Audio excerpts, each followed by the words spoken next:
Tuhan Yesus, Kau sungguh berarti bagi kami.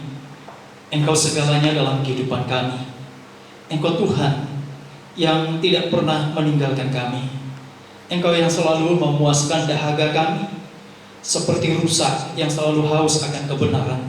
Hari ini Bapa, kami datang untuk siap mendengar firman-Mu, di mana hari ini kami mengingat, mengenang akan kenaikan Tuhan ke surga, yaitu Yesus Kristus Allah kami. Ini membuktikan kalau Engkau adalah Tuhan, Engkau adalah Allah, Engkau berkuasa atas kehidupan kami dan kehidupan makhluk yang ada di dunia ini maupun di sorga.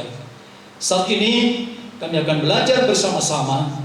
Kami minta Roh Kudus yang telah Kau curahkan kepada kami memenuhi hati dan pikiran kami, sehingga kami dapat memahami, dapat mengerti kebenaran firman Tuhan, serta melakukannya dalam seluruh aspek kehidupan kami, sehingga kami dapat menjadi saksi, menjadi berkat untuk memberitakan Injil Tuhan.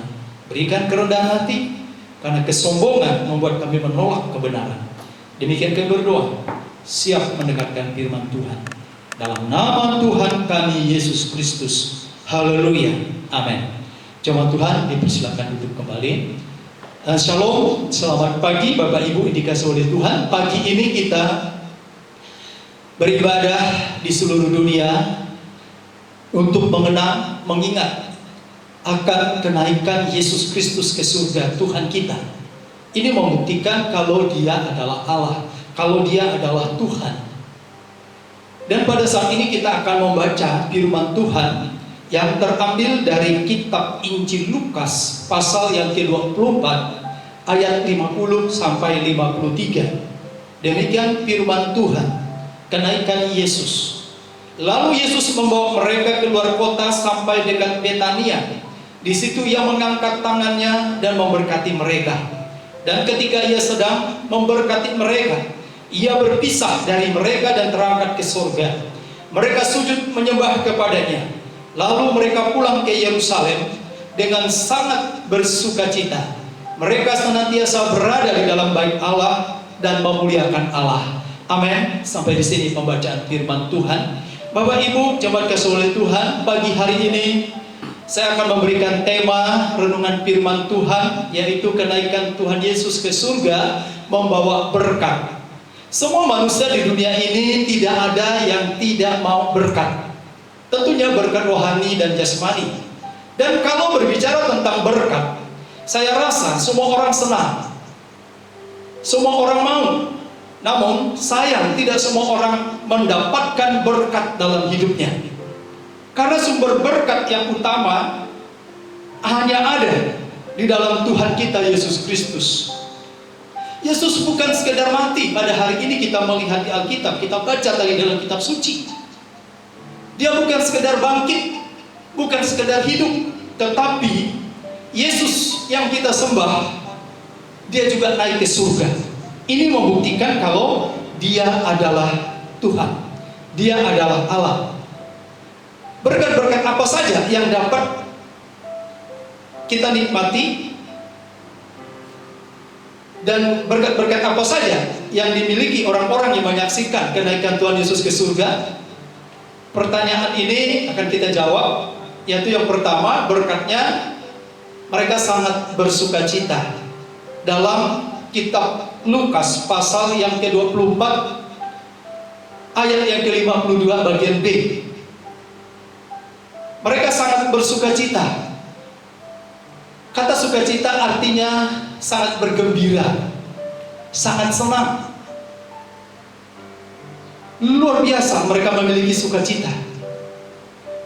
Bapak Ibu, mengapa mereka sangat bersukacita? Yang pertama, karena mereka menyaksikan sendiri Yesus Kristus naik ke surga. Mereka, para murid dan orang-orang yang hadir pada waktu itu adalah saksi kunci. Dan mereka melihat secara fisik bahwa Tuhan Yesus naik ke surga. Maka mereka sangat bersukacita. Selama ini mereka mungkin meragukan ketuhanan Yesus. Selama ini mereka berpikir Yesus hanya seorang raja, hanya seorang nabi.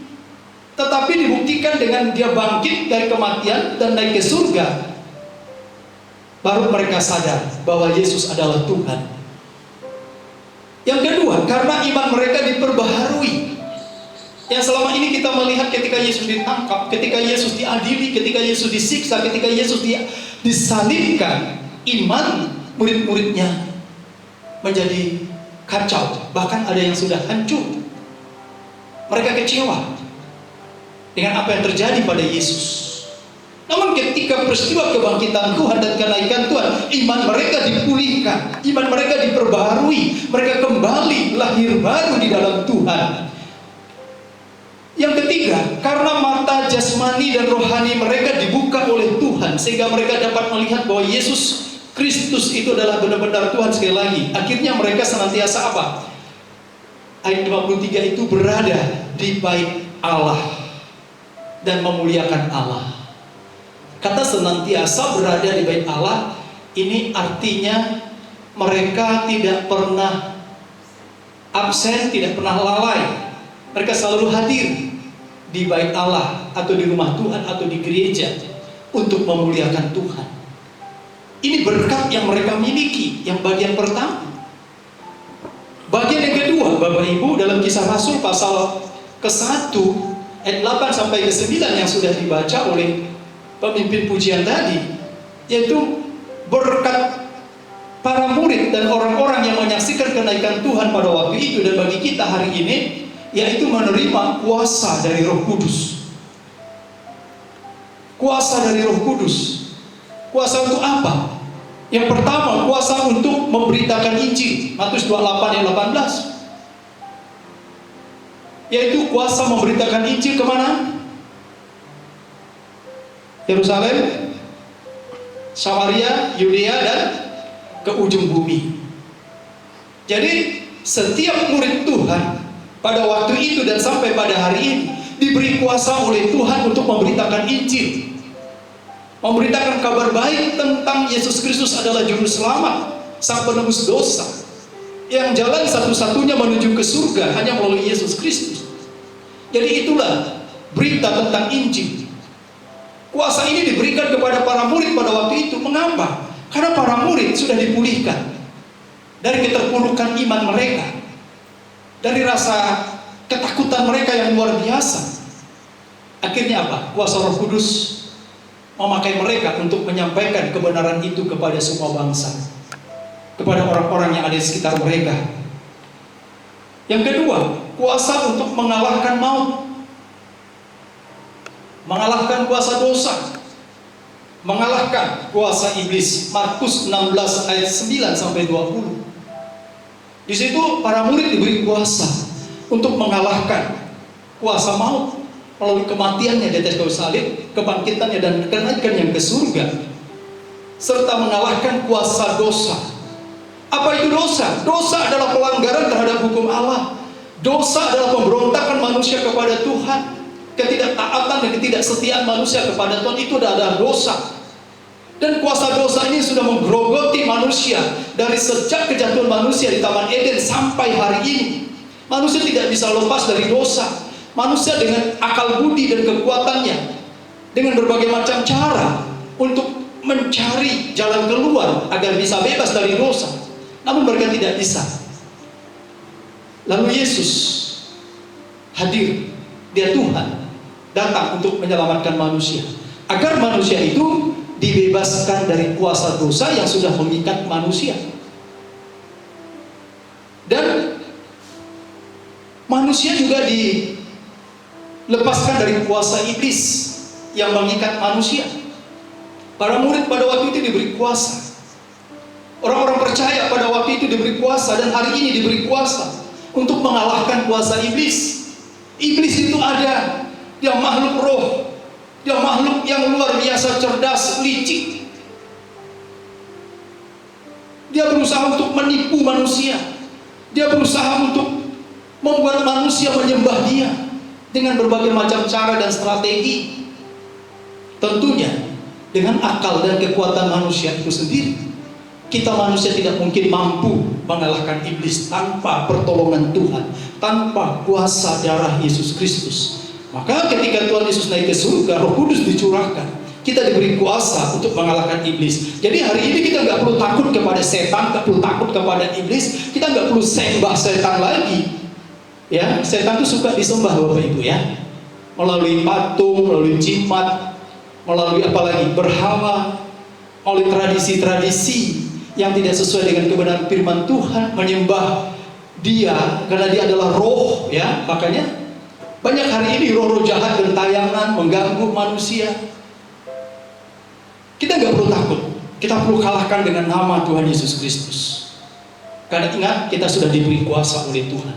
Itu berkat yang kedua. Berkat yang terakhir yang Tuhan berikan kepada para murid pada waktu itu, yaitu terjadi KKR, kebaktian kebangunan rohani, yang luar biasa dalam diri para murid.